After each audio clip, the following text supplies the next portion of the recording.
Hey guys, welcome back to another Q&A. It is July 15th, 2021. Let's see what we have for this week. This was posted a few days ago, so a few days behind.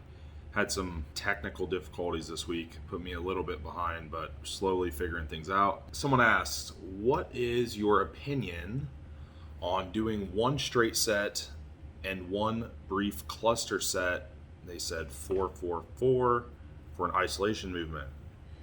Would you keep the cluster set on a deficit? First off, I don't know anything about you, so I don't know what kind of volume requirements you are, like what kind of intensity you're doing on the straight set. Like I don't know what the rest of your training looks like. Just in a general sense, I don't see anything necessarily wrong with that, assuming that you're answering a few questions. Is it giving you the volume that you want?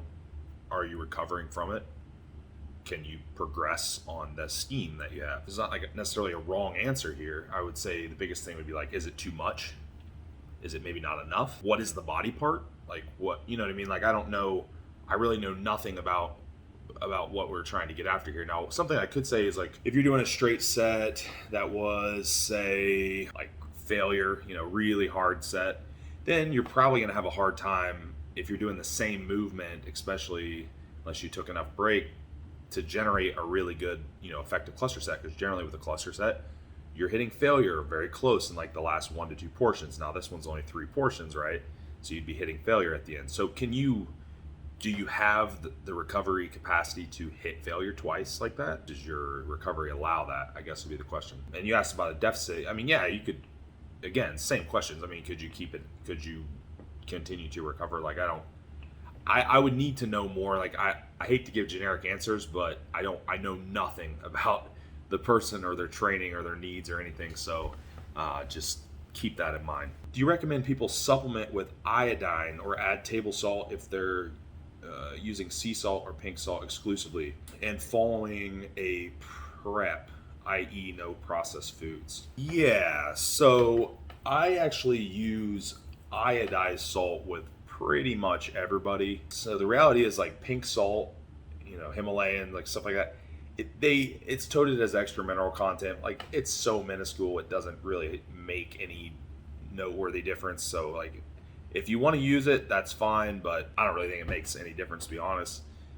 So you can use iodized salt. There's nothing wrong with that. And you can get the majority of your iodine content that way for most people. So that's kind of what I would do. And of course, I said, no processed foods in the diet. I mean, in any case, off-season prep, whatever, like if there's low amount of processed foods or low amount of foods that have added sodium, then you're going to want to watch your iodine content because, again, there's not a lot of iodine content in like clean foods, right? There's just not much there unless you're eating like seaweed and shit on a regular basis. You're probably not getting that much. So a lot of people don't get sufficient iodine, so make sure that we're supplementing and use iodized salt, so on and so forth. At what point is it worth for the natural competitor to consider using PEDs, and if at all?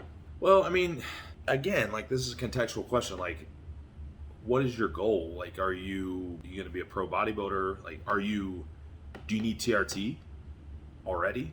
I think that's how a lot of people kind of fall into it. Not a lot, but a lot of the people that are a little more reserved, like they don't jump right into it, they end up in the situation where they end up needing TRT, and then they're like, oh, well, might as well just dabble, more, right? You got to really ask, like, what is your goal? What is the long-term outlook? Because in reality, like, nobody's probably going to jump in and just do one cycle and then stop forever. I mean, at least not competitors most of the time.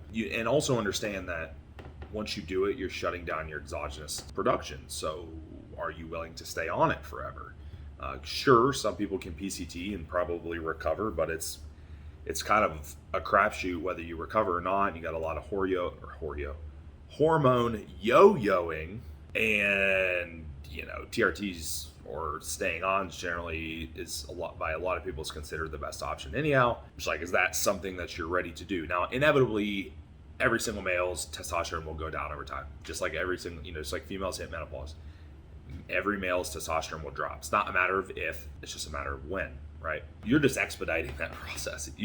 Pretty much every male is a TRT candidate for the most part at some point in their life. Now, whether they use it or not is a whole different story. I mean, there's tons of guys older people walking around with low tests that have never been medicated, right? You don't have to, but you're going to have low T eventually in pretty much all cases, right?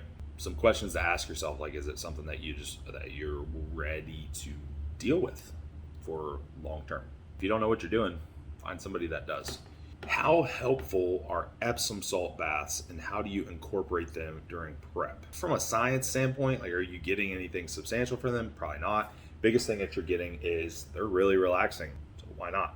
Anything that's relaxing and soothing like that is beneficial. It doesn't matter what it is. If there's something that requires probably very little movement and it's relaxing, and I mean, you're gonna get a benefit from it in terms of recovery and parasympathetic nervous system activation. There's no real downside. I would go for it. Like, I use them in prep.